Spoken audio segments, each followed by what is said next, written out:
Never has it been more fitting than to quote William Shakespeare.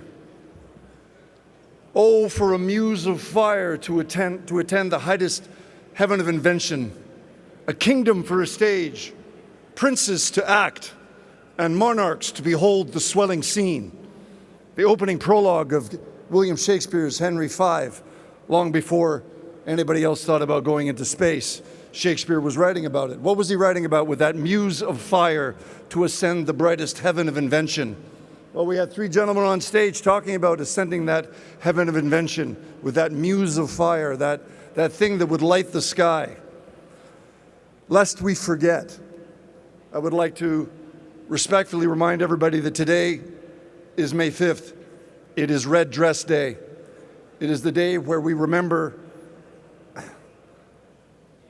women and girls and 2 LGBTQ that were lost or murdered in Canada. So today is Canadian Red Dress Day. Let's all be remembered of that very important point. And lest we also forget that the road to success was built on failure. Apollo 1 saw the end of Gus Grissom, Ed White, and Roger Chaffee's life inside a launch pad, inside a rocket. And Chris Kraft, the flight director for NASA, said it was the fire that helped us get to the moon, because in the fire they realized where the errors were in the design, that they fixed it and turned into a success for Apollo 11. So we do not want that to repeat, and we do not want to repeat the history of the Avro Arrow, as Hugh pointed out when he came up on stage here today. October the 4th, 1957 is usually remembered as International Space Day. It was also the first rollout of the Avro Arrow. Thanks to C.D. Howe, Canada led the world in jet engines, in commercial jet engines, in commercial jet aircraft. And C.D. Howe, as Minister of just about everything, made it all possible. It was like there was nothing could go wrong. It was like the future was open to Canada. It was like, what the hell happened over the last 75 years? So let's not repeat the fact that we've had the doors opened, we've seen the government come to our side, and then we've seen it go away. And we do not want to repeat those mistakes. So I'd like to take some time today to tell you, from an SME's perspective, from an entrepreneur's perspective, what does it mean to have sovereign launch, and what does it unlock for Canada?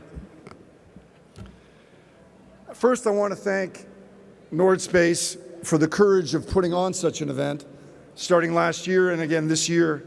It takes a lot of courage, it takes a lot of commitment, it takes a lot of time that you don't necessarily have to invest when you've got so much on the go to turn around and say, I'm going to organize a community event. And it is through community that we will build our country, and it is through community that we will realize the collaborations that are necessary, because we don't manage technology. We manage individuals. We manage human beings. And those human beings create a community that can be indivisible when managed correctly. And we are at a hinge moment. Prime Minister Mark Carney has described this period as one in which the world is looking to its leading countries for leadership in a context that is more divided and dangerous, with commerce, energy systems, and even intelligence being rewired. The framing is directly relevant to space, because space-enabled services sits underneath almost everything we care about: security, economic competitiveness, and resilience. Today, I'll answer one question: what does sovereign launch unlock for Canada? My core thesis is simple. Sovereignty enables collaboration.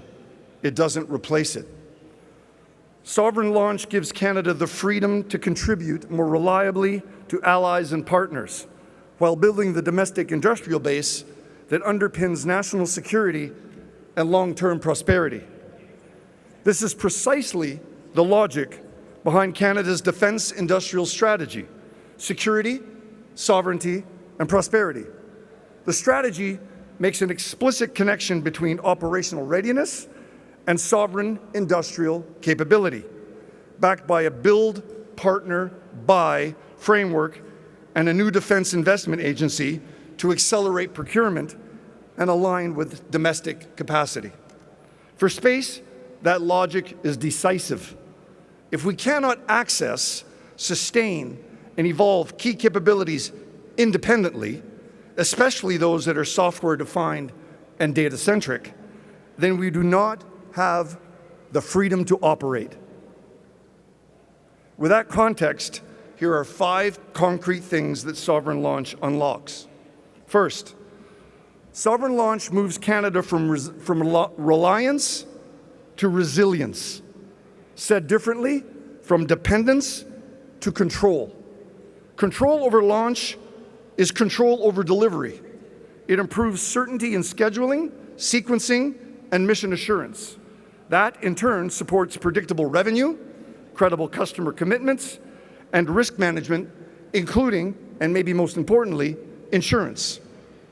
From a defense industrial strategy perspective, this is build, partner, buy in practice. Build sovereign control where it is essential. Partner where it strengthens domestic capability. And buy only when necessary, without losing operational freedom.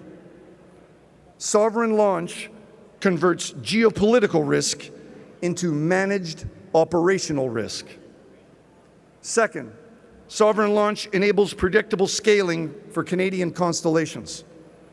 In a contested environment, resilience is not a nice to have, it's a requirement.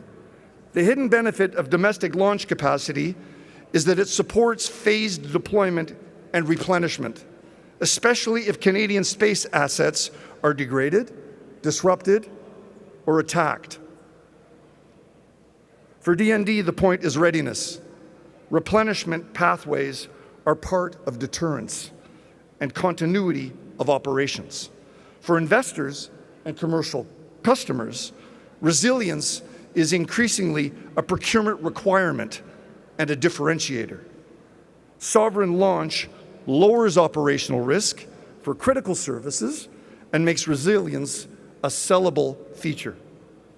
Third, sovereign launch anchors intellectual property and an industrial value chain inside Canada. The defense industrial strategy explicitly prioritizes Canadian intellectual property ownership, protection, and access, and it emphasizes deepening domestic supply chains and securing key assets and technology. Sovereign launch keeps integration, testing, systems engineering, and downstream services in Canada. That improves return on investment for both public and private capital and reduces the need to expose sensitive design, data, or operational concepts to foreign third parties. Keep the value in Canada.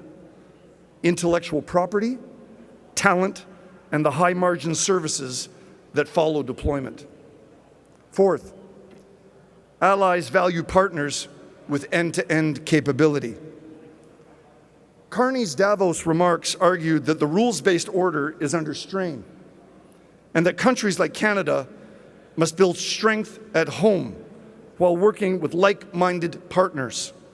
Sovereign launch positions Canada as a credible contributor to allied space architectures because we can deliver capabilities, not just ideas. This also fits the partner part of build, partner, buy.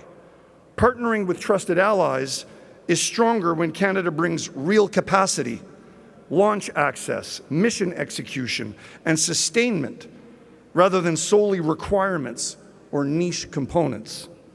Sovereign capability increases Canada's bargaining power and relevance across allied programs. Fifth, sovereign launch unlocks innovation cycles.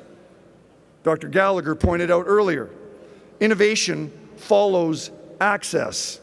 When access increases, experimentation increases. Responsive missions, demonstration payloads, and rapid iteration. The defense industrial strategy includes purposeful investment to strengthen an innovative defense sector and explicitly calls out mechanisms to fast-track development and deployment. Sovereign launch is a practical accelerator. It shortens the distance between R&D and operational services. Faster time to flight becomes a competitive advantage in global markets.